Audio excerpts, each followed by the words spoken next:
In today's video, I'm going to teach you how to connect ChatGPT with QuickBooks Online and use it safely to review accounting information. To get started, open ChatGPT and look for the Apps or Integrations area.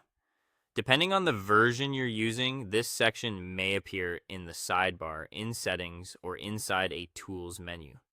Take a moment to find the available connections, because this is where you'll link external services to ChatGPT. Once you're there, search for a connection that works with QuickBooks. Before clicking through too quickly, review who provides the connection and what kind of access it requests. This is an important step because not every integration is the same.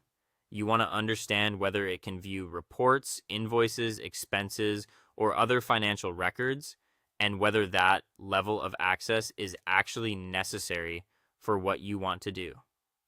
Next, sign into your QuickBooks Online account. If you manage more than one company, make sure you select the correct QuickBooks company before continuing.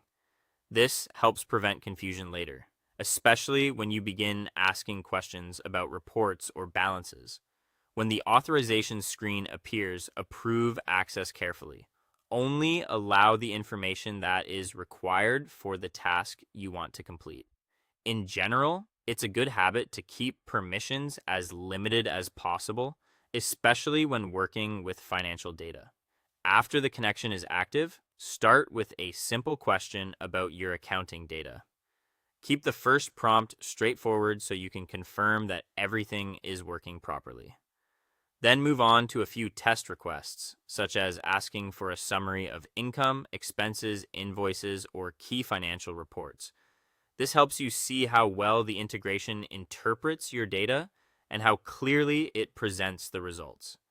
As you review the answers, compare ChatGPT's response with the original report inside QuickBooks.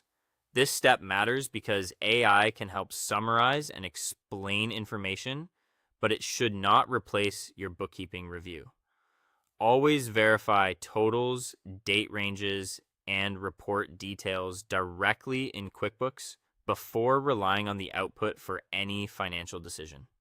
If you ever export reports and share them manually, remove sensitive details first. Keep private financial information limited to what is truly necessary for the conversation or task. And finally, once you're done using the connection, disconnect the integration if you no longer need it. That simple cleanup step helps you maintain better control over your data and account access. That's how to connect ChatGPT with QuickBooks Online and use it responsibly for accounting review.